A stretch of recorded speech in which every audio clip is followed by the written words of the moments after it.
Good. Recording. Okay. Susan, this is what I feel like this is take 7 for us I today. have lost count. I had to put on my confidence hat. This is my confidence hat. I Like want when a stuff, confidence hat. It's oh adorable. my God, it works. I wear it literally like all the time because it feels good. Okay. Love that. It's adorable. Pretty color, I Thank mean. you. Great color. Yeah, I love it. Thank you. Um, okay. So before we get started, and I am even especially amidst the chaos with the technology, but the pandemic that's happening, all the stuff going on, I feel like conversations with other women are so nourishing right now. I know they definitely are for me, so I'm so grateful for your presence being here. And yeah, I'm grateful to be able to share it with other women too. Absolutely. I think conversations are really important. I think They're it's so important. interesting. Women use them as a way to process things we're thinking about, but maybe haven't sort of gelled together in a cohesive idea. So I think they're Yeah. really, it's therapeutic, but I think it can also be really constructive, which is great. Yeah, yeah. Constructive, instructive, whatever. Yeah, yeah. And I love that there's an art to just conversing, like Right. having conversations, right? And you and I asked actually just before we started this, we're talking about doing this in 2 parts because you wanted to like you actually have beautifully crystallized some big learnings for you, which I love, and some things that are really tangible and can make a shift. And so we're going to get to that in the second part. And the Sounds first part is just going to be conversation. So we kind of know where it's going to go. We don't really know where it's going to go, and it's going to be great. And I'm checking the time. Of course, yeah, my clock is like way over there and I can't really see it. It's all good. So you and I are cousins. Well, you're married to my cousin. right. So you're Cousins-in-law, yes, if we want to be technical about cousins-in-law. it. Yeah. That's right. Susan Heinrich, and you have a website called midlifeglobetrotter.com. That's right. I'm a writer. I'm a writer, Yes. and sort of my job as a writer has been different at different stages in my life. And this current incarnation has coincided with a lot of midlife changes for me. And so, yeah, midlife globetrotter. So I have used it as a place to write about my midlife experience, travel, Yeah. which I love, and hopefully a place that other women can find inspiration and resources as Yeah. they're, dealing with all of the many things that we deal with at midlife, but also at any stage, I think. Yeah. Yeah. And what I love about we have kind of parallel um, missions, passions right now, which is all about women Uh-huh. finding freedom, finding themselves, finding their own Absolutely. lives within the golden shackles, as I like to say, of I love of of marriage and motherhood, right? right. Within a format, within a structure. Absolutely. And And society. Just yes, all of the constraints and sort of boundaries and expectations that we all live within. Yes, yeah, that is kind of the bigger theme for me as well, is helping women to empower themselves. yeah, Because it shouldn't be so hard, but it kind of is. it kind of is. And one reason I um, reached out to you is because I've read not as much as you have, a little bit about menopause. And what I'm really interested in is like this surge of power that comes. Like I kind of think of Mhm. it as it's like the fuck off power. Like you're just done Right. with so much shit. And I was thinking, that sounds great, but like what happens before? Like what can we learn from that stage and not have to wait for that stage? So part of me reaching out to you is like, Susan, what I know that there's maybe just this thing that happens in timing, in a particular timing of a woman's Mhm. life, and that sounds Mhm. really awesome. And also what can we mine even before we get there? Like you Yeah. are a few steps ahead, and I'm like, Susan, can you just turn back and give us some wisdom from where you are along the path? We actually can learn from you before we need to get there. Right. Yeah. Well, thank you for So inviting me to chat about this, because I am passionate about it, and it's a journey and I'm still on it. It's not like I've of figured course. everything out, right? Yeah. We're all always learning. And I have good days and bad days, but overall Yeah. a lot of positive things have changed for me at midlife. Um, Yeah. so yeah, so I'm married and I have a 17 and 20-year-old, two boys. Yeah. So I am at a different stage with my children. And I think that Yeah. is a part of it. You know, as your children grow, things naturally change. As you see the first one go off to school or leave the nest or whatever, it Yeah. can trigger, it's an opportunity for change and it can trigger a lot of emotions. Yeah. But for me, it actually started even earlier than my first son going off to college, which is, I know, a big point of change for some women. So in Yeah. my late 40s, I just started feeling a lot of new and unpleasant and uncomfortable emotions that I hadn't really felt in such a big way before. So I'm always a fairly, happy and content person. And although of course I've had struggles with all of the things that come with being an at-home mom, I was mostly at home. I put my writing career sort of to the side when my kids were young. Um, but yeah, I mean, I started feeling angry, Yeah. frustrated, sad, emotional, overwhelmed in a new way, and just unhappy. And it Yeah. was my what became apparent to me was I needed to figure out why. Um, Mm-hmm. I had an inkling there was a reason for all of this, but it was interesting because it wasn't immediately obvious to me. It wasn't like, well, of course you're feeling this way because, whatever it is, your husband travels all the time and so you're home with the kids, like whatever it was. So what was interesting was there wasn't an obvious reason I was feeling this way. Right. Right. And so it was that I had to go through that process and period of exploration to figure out what was wrong and what did I need to do to change it and make myself, what did I need to change in my life so I didn't feel this Yeah. way? And there were a few things that sort of helped me along the way. And it was interesting because women weren't talking about the emotional side of menopause as much. I'm in a book club, and who are with women all around my age, early 50s right now. Yeah. And people would be talking about the annoying physical symptoms, Right. which Yes. of course is a part of it. And some women do go the hormone therapy route. I mean, that's sort of a separate discussion, but there wasn't as much discussion about the emotional stuff. And I asked a couple of people, like, are you feeling different, angry, whatever? And, once you kind of got people to talk about it, a little of that would come out. But that was interesting to me that was not sort of front and center in the discussion about menopause. Because once I started doing research, I found out that it's actually very common to have an Yeah. emotional, what I call like an emotional upheaval at Yeah. midlife. Yeah. And I would just say what I've learned about, well, no, you go ahead. You had a question. Well, Yeah. yeah, I love what you said about it not having an obvious cause. Makes me think of a few things. I have like kind of rubber brain. I have COVID brain right now. So I start talking and then I forget what I'm saying. So I'm gonna write it down. No worries. One is we can spend a lot of time as women trying to figure out the why behind emotions, right? Mhm. And sometimes that actually becomes a place where we get really stuck. Mm, It's as if we need to justify, analyze, organize, like rationalize how we're feeling before we let ourselves just feel it or just let right. ourselves feel it. So I love that you I just find that so interesting, right? Like you were Absolutely. in this like why is this? What is this? Right.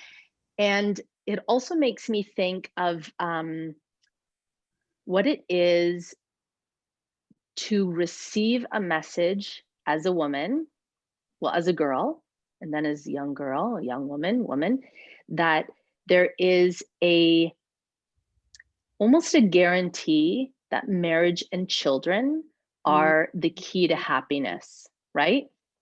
I'm thinking of Betty Freeland talking about in her book. She was really talking about the American housewife in the 1950s and the 1960s who had it all. mhm. They had the husband, the two kids, the Yep. house in the suburbs, the car, the dishwasher. Like that's when Even appliances were cheaper. really big, right? Right. Yep. Yeah. Yeah. And they were all depressed and unhappy. Yeah. And she called it the problem with no name Mm, because I think it's like this idea of wait, I have everything. mhm. What is wrong if I've been Right. told that this is the key to happiness and I'm happy anyway. So I just Yeah. wanted to jump in there and then you go on. It's so Yeah. interesting. No, I think that is really interesting. And that is the reality, is those things, being in a marriage and ideally is fulfilling and challenging, but also raising children can be Yeah. can be fulfilling. I don't know if it makes you happy when they're little. I mean, it's kind of exhausting, but um, yeah, I think that we need to recognize that as women, we too easily sort of give away so much of ourselves Hmm. in that construct to everyone else because we love them and want to care for them. And we're hormonally driven when we're in childbearing years to care for everyone. And that's a Hmm. beautiful thing. The problem is that somewhere along the way, we kind of got the idea that that didn't mean caring for ourselves in an equal way. Right. And Right. so yeah, that is, I think what happens in menopause is that part of yourself that you've been ignoring, whether it was the 1950s or whatever time, we have these needs of self-expression, self-fulfillment, um, a sense of living our lives as who we really are and contributing what we're meant to contribute. For Yeah. me, jumping ahead to the punchline, that was what was Love missing it. for me. I did not feel like I was contributing in my life to the world in a way that was uniquely my ability to do so as a Yeah. writer. I just was not living that part of myself, and that part of my, yeah, I wasn't sort of living my life aligned with that part of myself. Let's say that part of myself Yep. had been pushed aside because I was too busy, basically. And so that And part of myself at midlife came roaring back and said, yeah, I will not be pushed aside any longer. it's very hot, Susan. It's so it's so it's hot. Like when a woman starts getting really fierce about herself and her life, it's really hot. So I love what you said about this idea of caring, because there's actually two ways. This is very simplified. It's just jumped into my head. We can care for other people as well as ourselves, and we see it as equally distributed, which is actually the healthiest way to give, right? Like Right. you're kind of giving from your overflow. Mm, But there is something about the idea of the good mother that is not about that, because what the good mother requires is not a well-nourished woman giving. It is a woman giving to other people but not to herself. It requires sacrifice. right. And there's a very, like, that is so um it's Insidious. like Insidious. ah and it is so Absolutely. toxic, and Yeah. it's unspoken, Yeah. right? Nobody will say that, and yet the message is, somebody just knocked on my door, and yet the message is that the good mother is not, you know, um, happy and living her own life and has her own dreams and has a family and takes care of other people and herself. No, no, no, that's not. That's more like getting into the gray zone of the selfish mother, right? Yeah. The good mother is the one who depletes for everyone else. It's a very specific role that the good mother fulfills, and it is, like you said, insidious. Yeah.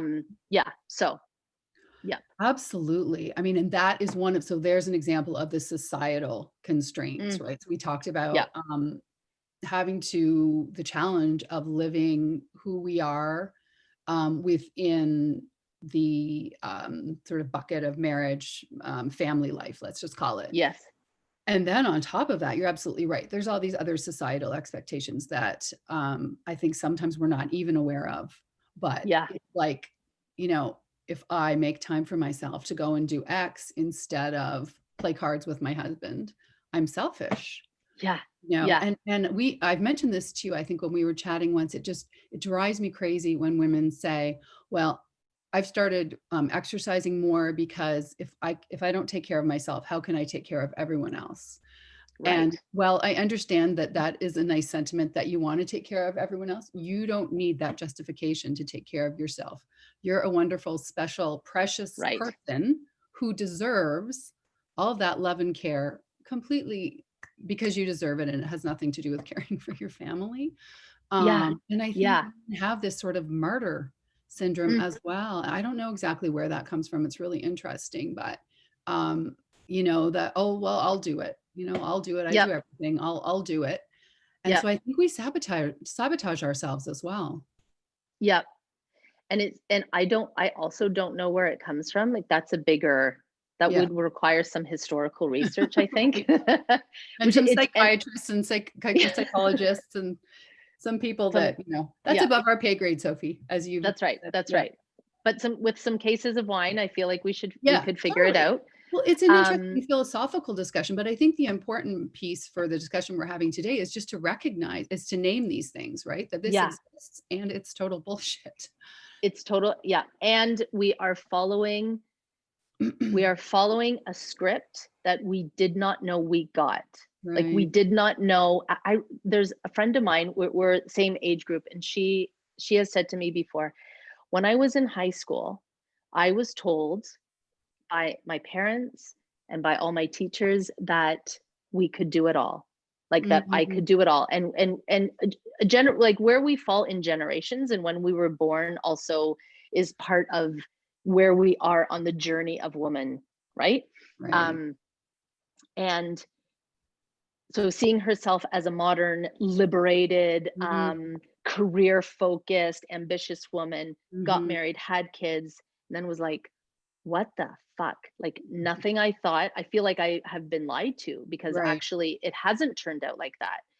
And I think what you said, about just this awareness of like where when somebody makes a request, and I know we're going to talk about this in the second part because I know what some of your things, like Yeah. when somebody makes a request of us, just to be aware of where that automatic yes comes from and be like, Mhm. oh, I actually just I want to automatically say yes, although I don't want to do this. Mhm. Isn't that interesting that that Mhm. is my default to Right. say yes, right? Absolutely. Yeah, absolutely. I just want to elaborate on something that you said about having it all, because I think that is incredibly challenging. And I find that topic really interesting, the juggling of careers with Yeah. family life and how hard it is for women to excel in the same way that men do in the work world, Yeah. because for a whole bunch of very interesting and complicated reasons. But I love the expression, women can have it all, just not all at the same time. And Mhm. I, um, I think that would be one thing I would say, having the perspective of being a little further ahead with older kids is, and it doesn't mean that you have to wait for a certain stage to have certain things.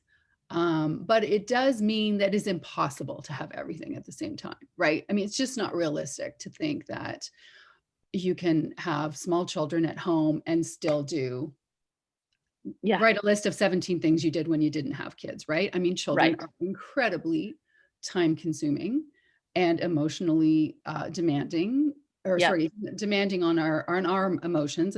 And so, of course, it's just not realistic to think that we can do everything that we used to do when we have kids. And that's okay. I mean, we had kids for a reason, hopefully, because we wanted to have a family and nurture them and give that part of ourselves. Um, so I think that's where we need to be very realistic about what we take on, and very particular and choosy about what we say yes to, what we say no to, Yep. right? Because you cannot do everything That's all at right. the same And time. yeah, that's right. And I would say that I feel like it's very interesting, to look at different divisions of um, different groups of mothers and how they have chosen Mm, to mother. mhm, And um, I sometimes feel like there is more disconnect between these groups than connection. mm, There are moms who go back to work right away. There are moms who and moms who go back right back to work, either choosing it or not. Like the mhm. reality is that lots of Sure. moms don't, right? And then we have some moms who stay at home and choose that, or that's how it ends up within those family dynamics. Then we have moms who are entrepreneurs or creative people, so they haven't really worked within the formal structure of an office, So for example, you don't get a year of maternity leave in Canada, or like 5 days in the States now, maternity leave. I don't even know, thankfully. I know it's terrible. It's like 4 weeks It's maybe by law or it's it should yeah, be illegal. It's crazy. scandalous. Yeah.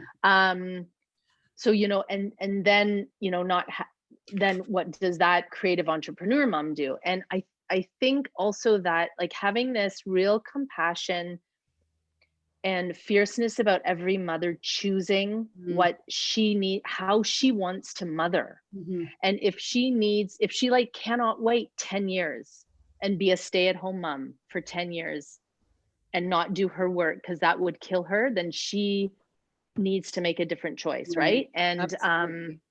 And for all of us to be really compassionate with ourselves around our own judgment of what Mhm. it is to be a good mother, and also having these real conversations with ourselves and other women, saying I actually can't sacrifice that, like I can't sacrifice myself, or I have made the choice to make Mhm. that sacrifice for this amount of time. And I know women on all, like in all of those areas. So it's very, yeah, it's like just such a, it's a complicated journey. That one is really complicated and very individual because, Yes. I've heard stories of women who were sure that they wanted to go back to work and then just couldn't leave them, Right. Yep. and fortunately for them, they were fortunate to have that option.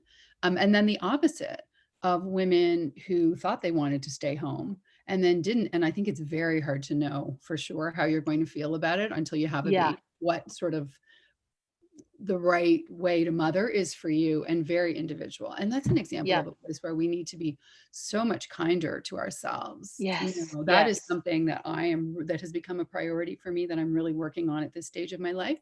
It's Yeah. just a level of compassion and love for myself and forgiveness Mm. for all the ways Yeah. that I just couldn't seem to muster as well when I was younger.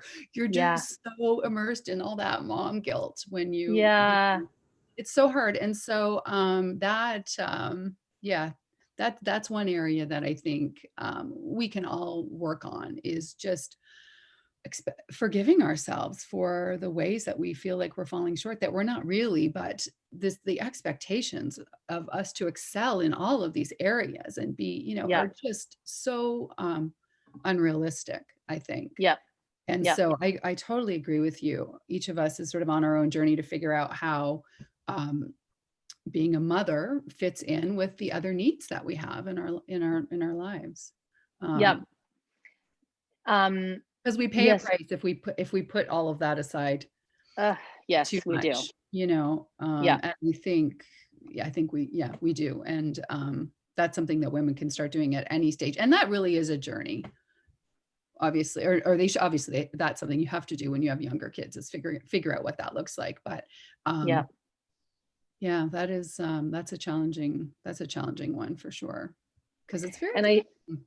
yeah, it is. And I mean, part of that conversation is just, I think, a very real, um, having a very real look at the resources that are required to take care Mhm. of children, and how we have designed what I think is a um, faulty system of the nuclear family. It's Yeah, just there's actually not enough resources, yeah, because it people just can't do it. See it all over, right? Marriages get stressed, yeah, um, selves get diminished, yeah.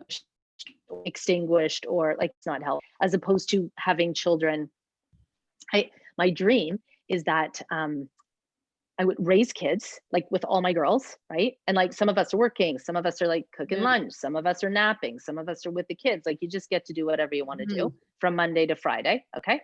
Then the weekend comes and all the guys come home, or the lovers, or whatever's happening. You have so much fun Friday, Saturday, Sunday. You don't talk about bills. You don't talk about logistics. You don't Right. talk about childcare. You just have fun. And then Monday again. And like there's so many other ways to do For sure. life, right? Absolutely. So we're almost working within, I would say, a faulty system, and trying to find a different way within that thing. Yeah.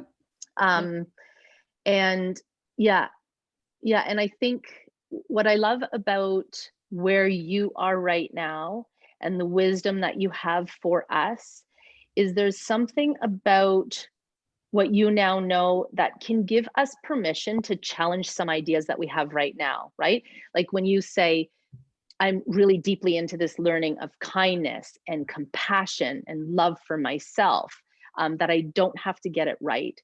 You saying that kind of gives us permission right in this moment to be like, oh yeah, I don't have to wait 10 years to get there. I can be like, No. yes, now you're giving me permission to challenge some ways that I speak to myself, Oh my challenge gosh. some, right? Absolutely. The negative Yeah, self-talk is just so terrible that we do all the time. And yeah, so there are a lot of ways to change that. And I think that's something that is hugely beneficial. It was actually my New Year's resolution this year, yeah, to not say a negative thought to myself all year. That doesn't mean like, oh, today sucks, and that's a negative thought. To not say right. a critical thought, Yeah, like, oh, how could you not get that right? You're a loser. yeah, Oh, how could you forget Nate's orthodontist appointment? You're so disorganized. Like just right. um and so I think I've been pretty successful, and it has been transformative. I just do not let myself. I hear myself and my internal monologue say something Yeah, negative, and I just stop it in its tracks.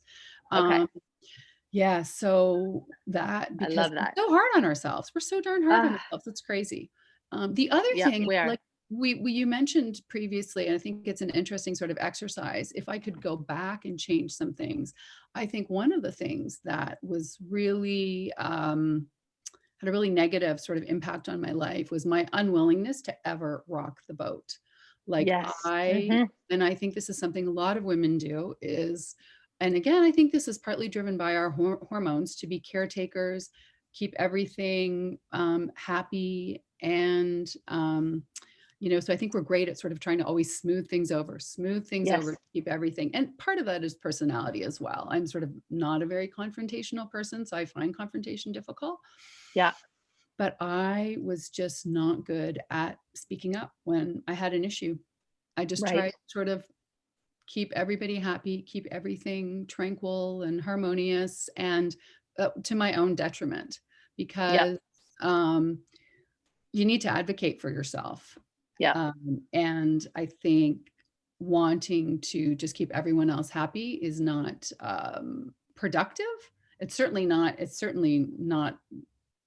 not just not productive, and it's not good for you. Yeah. So I think that is certainly not the case for all women, but for me, that was one of the issues that I struggled with, was just always trying to keep everybody happy and smooth everything over.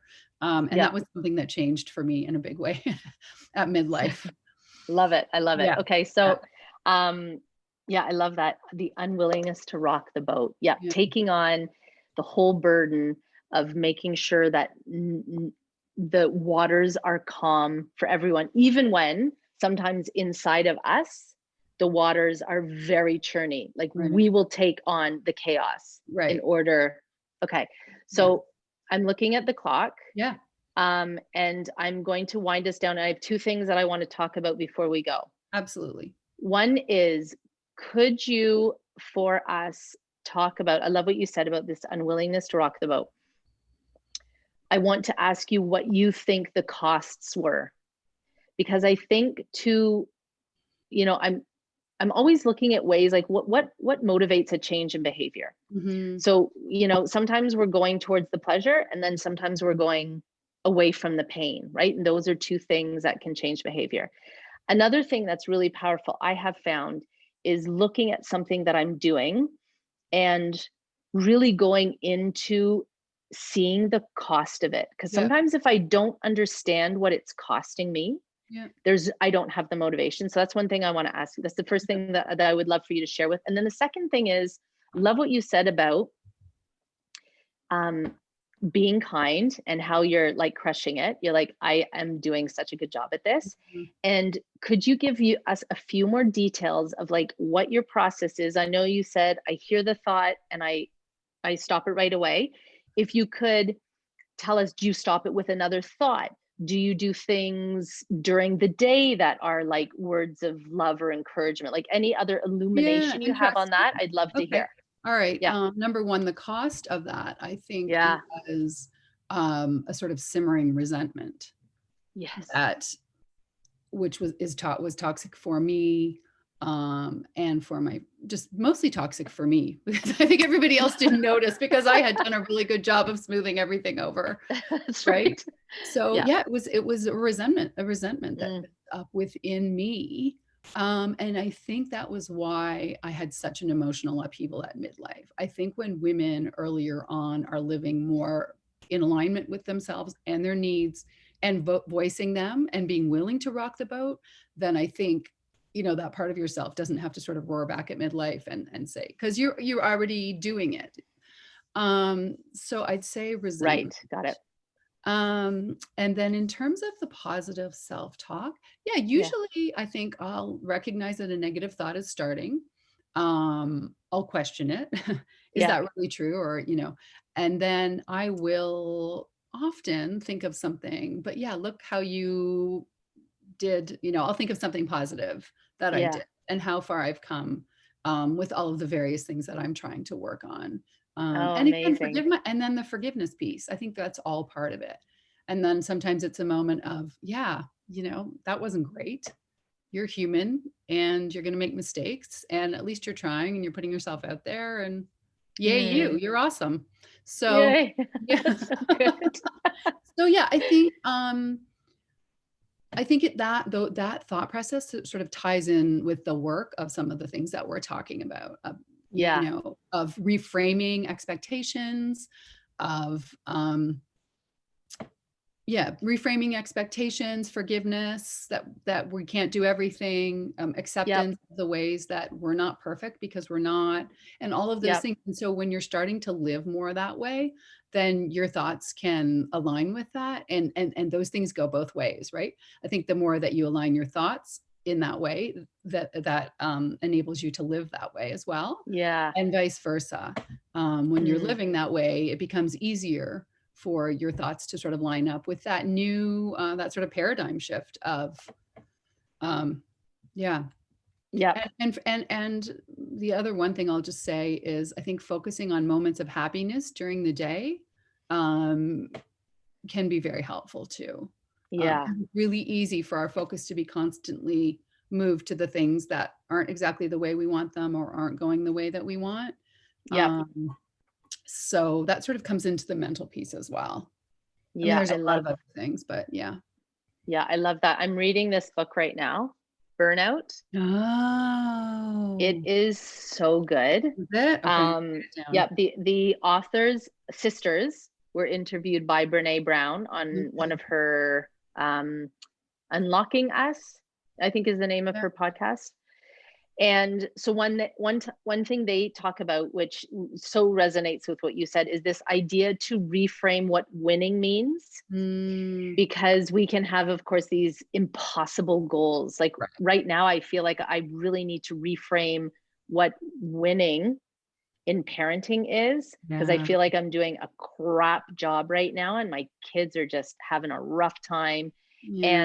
And so instead of having this idea of like parenting means like crushing it all the time and I never make any mistakes, and I'm Mhm, like, mhm. number And that one, the which kids are always happy and everything's going right for them. kids that's right, they're That's never not the way that life uncomfortable. works. That's right. I That's have right. one comment for you on that one. There's a wonderful woman who I follow, and I wrote it in my diary, and it would come up or my calendar, and it's, celebrate every step in the right direction with Yeah. kids, right? Yeah. Because That's it's right. a process, and if you wait to get till they get to X, I mean, it's about celebrating every step in the right direction. I think Yeah. parenting is so hard. It's still It hard, really even, I is. mean, It's easier yeah. now, but, teenagers, the teenage years are hard. So, I'm still finding it Oh, really I can challenging. already imagine. Yeah. Yeah. So we have to be Um, gentle with ourselves because it is the so hardest job there is. yeah. And you don't get a Christmas bonus and you don't get vacation. No. And I will just finish off with this funny story of a woman I know who went back to work.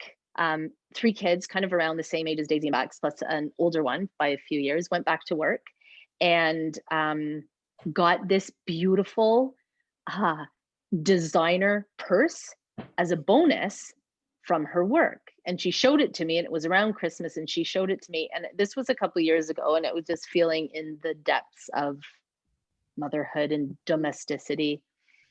And I was like, you know what? This is the job that you don't really know you got until you're there, right? Like you didn't 100% apply for it because you actually don't know what it's like. Right. And then you're there and then you're like, oh, I guess I have this as a job and I feel completely ill-equipped. This is like not a fit with my personality or any of my natural strengths. Right.